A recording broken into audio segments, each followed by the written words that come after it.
Howdy, Cowboy Gamer here, and guess what? I'm not playing Typhlosion. Well, at least in this deck video. What I am showing is a new Mewtwo deck I have been working on that is standard legal. Do I think this deck is amazing 100%? Not really. I'm giving it some thought. I'm trying it out. I want to see what type of deck I can come up with. This made me really happy. This was a deck idea that I came up with originally.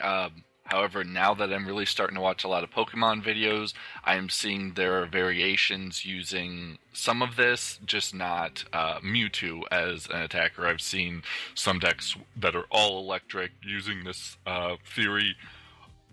But again, this deck is mine. I came up with most of these cards, and then once I made version 1, I tried it out. I realized it really was a lot worse than I thought it was, and I actually took it apart thinking it wasn't good enough. I then, a few days later, found a video of someone running a different variation using some of these cards all electric, and that person had some different cards in their deck, and I thought maybe my numbers were just too high. Most of these things were cards I was running 4 of.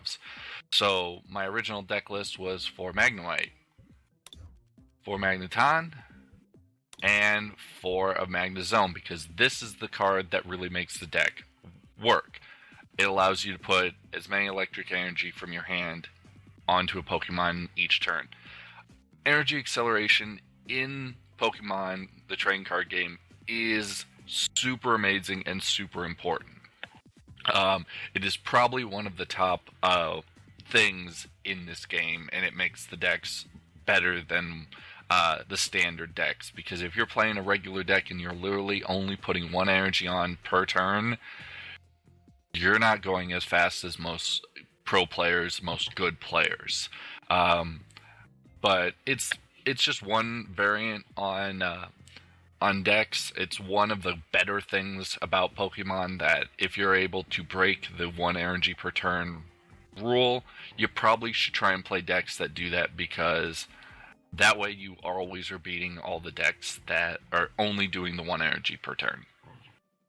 Again, this is version 2. I'm still making adjustments. I still have a couple of cards I want to add to this list.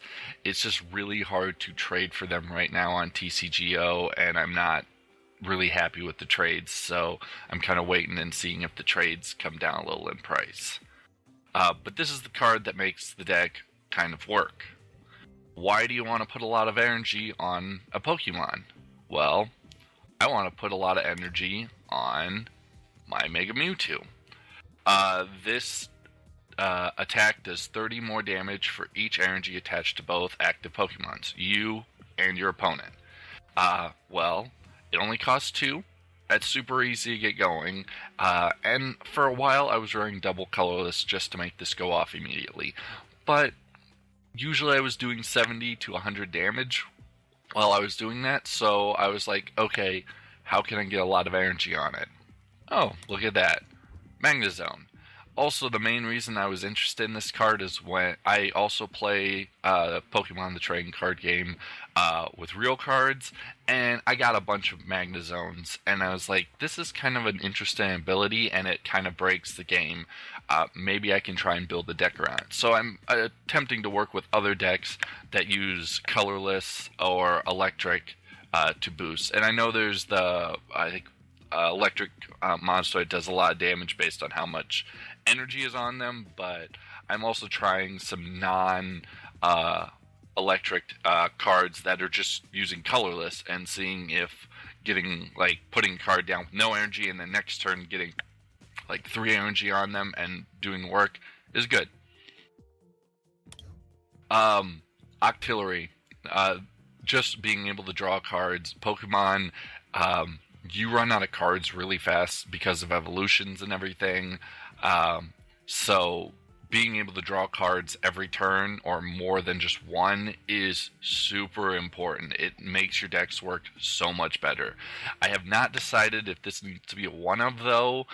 If I do, I will do it 1 and 1. I want it to be a 2 and 2. Mostly right now, I'm a firm believer in you need to run 2 of cards because the prize zone could take 1. And if you are running 1 and 1 of something that's kind of important in a good deck engine or a good point in your deck, you kind of want to be able to either get out of the prize zone with Town Map, or you need to just run 2 so that doesn't happen. I think it's a little better to be running 1 and 1 of stuff that isn't as important in your deck, and Town Map, just throwing 1 Town Map in, rather maybe than getting like 1 Octolite, 1 Remoraid out. That frees up my deck of 2 cards it could potentially have, and all I'd have to do is put 1 Town Map in. It's not always the best thought, because Town Map slows things down still, and it requires you to get 1 prize card at least, so get a kill.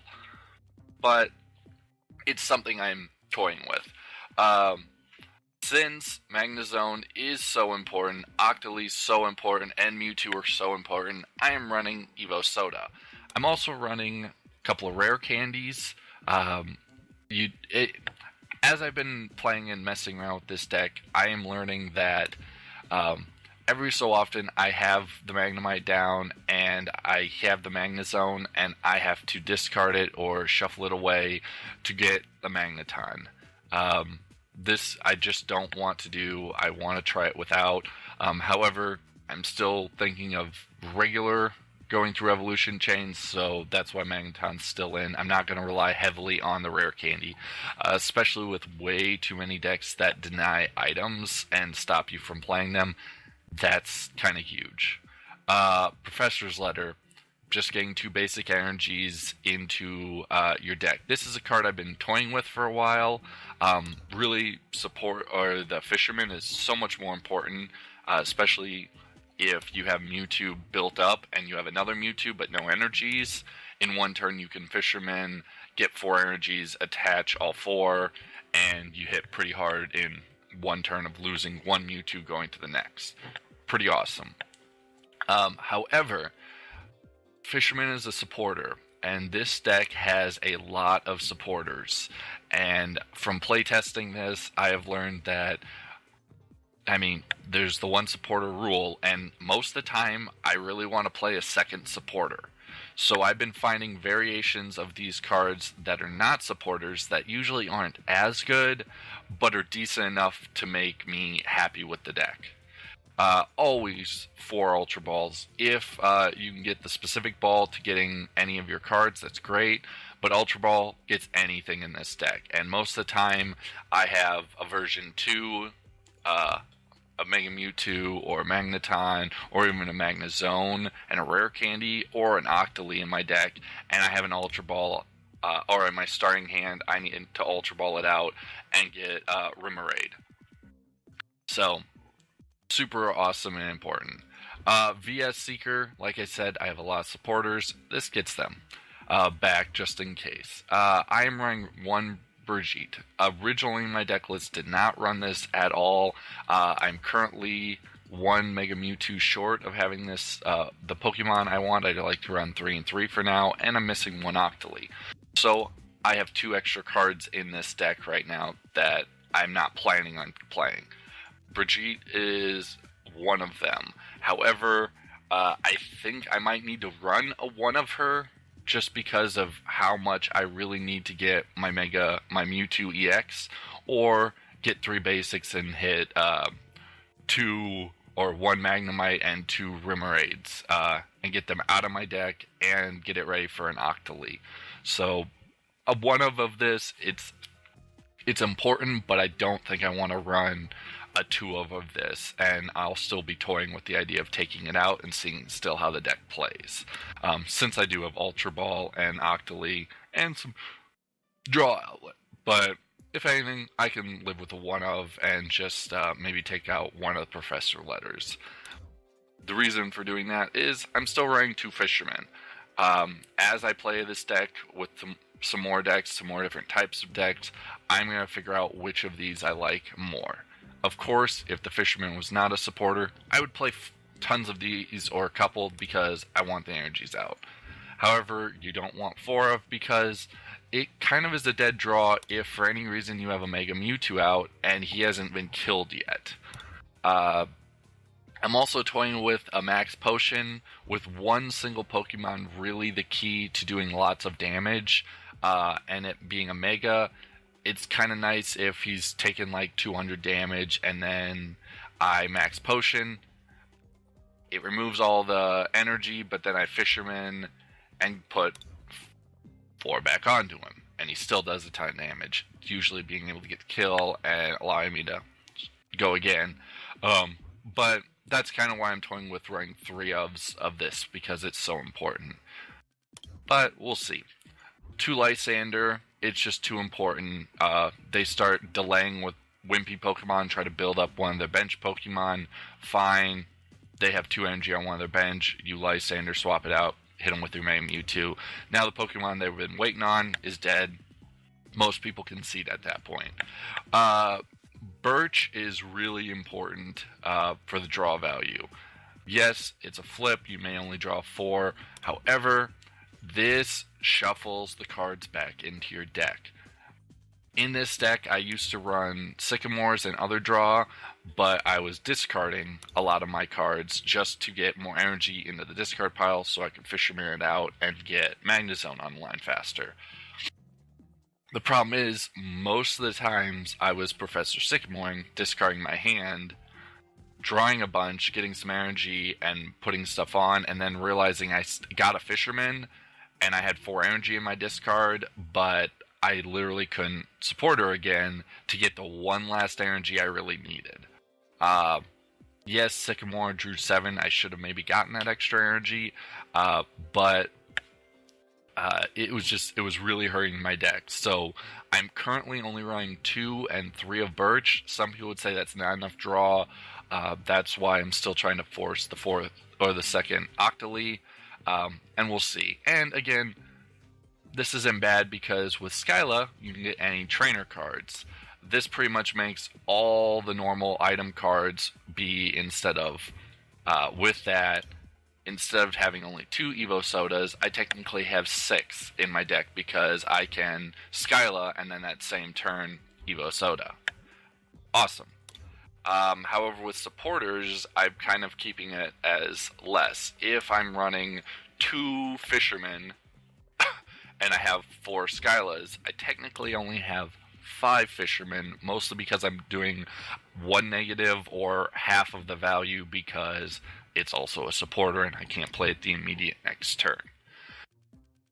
Floatstone, of course, if I get either my Magnezone out, it has a 3 retreat, or my Octoly, it just makes my retreat cost free, especially so I don't have to put any energy on Octoly. I'm running a Mega, so I have to be running the Spirit Link for that Mega. I'm only running 2, again, because I have a Skylar to increase it, but it's just too important. You don't want to Mega Evolve your Mewtwo and then stop and sit on a dead turn. So it's important. Megas really should not be played unless you have their Spirit Links in the deck. It stinks. You have to add an equipment tool card, however you want to say it, to make it more viable. And still, sometimes it doesn't work, but most of those times you get it or you wait, and that's the key to winning. Currently, 15 energies. Most people would say that's an insane amount, especially with all the ways of getting energy back. However, you really, when you've drawn through half your deck, you really want to have about 7 energy attached to this Mega Mewtwo. That way, it can pretty much one-shot most everything. And that's kind of where you want your Mega Mewtwo at. So that's why I'm currently running it. We'll see. I may pull out another Fisherman and maybe run just a 1 of a Fisherman, but I'm still just toying between the Professor's Letter and the Fisherman. A lot of people would say in this deck, Origins is coming out. If it's not, well, it will be really shortly. Why am I not thinking, or am I thinking about Clement to just get 4 lightning energy out of my deck? I am thinking that. However, again, it's another supporter, and I might, if I do it, run a single Fisherman and a single Clement in this deck to try it out. I just don't know how often I couldn't just run a single draw card and probably hit 3 energies or 2 and have that be enough instead of using a single support just to get 4 energies out of my deck. And usually when you're drawing, you want energies to do this, but you also want to get some of those other extra cards that maybe get your second Octoly online, get another Mewtwo back up. So while thinning out your deck, getting out of energies, I don't really think I want to run a lot of Clemens. And maybe, again, like I said, just a one-of with all the Skylas. Skyla is still going to be probably the most important card. Just with so many decks, you run like a third or less of Pokemon, a third or less of energy. Mostly it's trainers. Again, with this, it's 15, 30, 15. With that, Skyla is important. However, most of this deck I have looked at, what if I can't play trainers or supporters, or what if I can't play items because I'm item locked? That's why I'm not running so heavily with making this be the force. If I get ability locked, okay, I can't put as many energy. I'm still okay with going back to the 1 energy per turn. I'm still going to do lots of damage with just 2 lightning energy on it. That's also why I'm not relying so heavily on some of this. There's just so many Seismitoad item locks and Trevenant locks. Now, Trevenant, the really good one, is an extended, so this is not... makes me happy. That's kind of why I like running standard. Also, just because if this deck, if a while goes by, this will fall out and it'll go to extended, but usually I can make alterations and keep it in standard. Most of this deck is based around breakthrough and breakpoint, so I'm happy about that. Also, there's Reggie EX, or Reggie Ice. That will stop my Mega Mewtwo, which is kind of the main point of this deck. Not a big deal. You can run Magnezone. Most people either run heavy EX decks that the basics and the non-EX Pokemon really are just engines to get the deck working properly.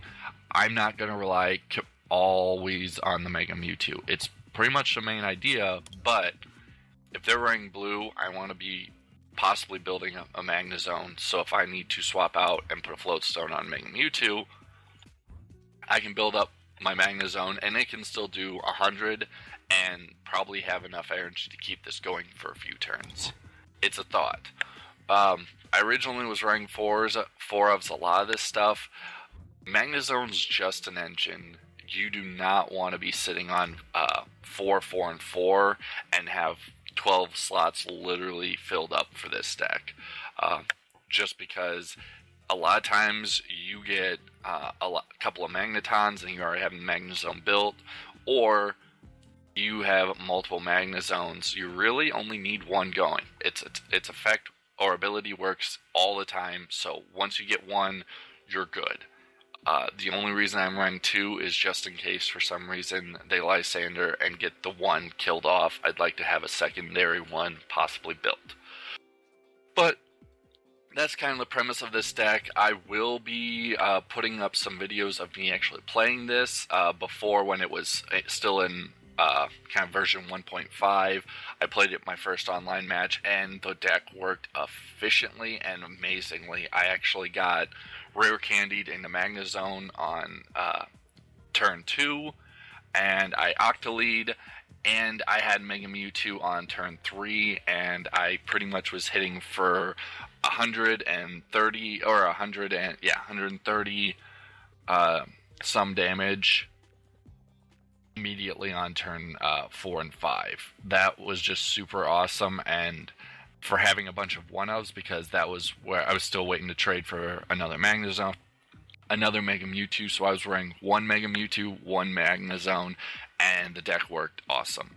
So it made me realize that this deck might be something more I want to work on, possibly run it at standard events, but I want to see how this is going. I'm not going to play it in any tournament until it's finalized, and I'm not really worried about showing you my deck tech at the moment, because deck tech for trainers is pretty similar through everyone, and the Octoly's pretty common in most decks. But really, not many people watch my channel, so I'm not really going to give it away too heavily. But that's the deck idea. Hope you enjoy it. If you have thoughts of your own, send it in to me, whatever. I'll be happy to take a look. And yeah, I'll see you guys later for some matches sometime.